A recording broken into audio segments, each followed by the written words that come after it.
Dolly Farmers. What we're doing now, we're just configuring the airplane to make our approach. We're just about to reduce speed. We'll be taking our first launch of a flap very, very shortly, reducing our speed. We'll end up taking down our flaps to position flap 40. This aircraft, Oscar Echo Bravo, you know, this airplane, ladies and gentlemen, can carry 516 passengers.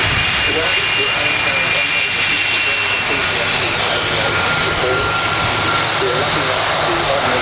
flights being looked after, like full-time flyouts, volunteer staff and crews throughout the day.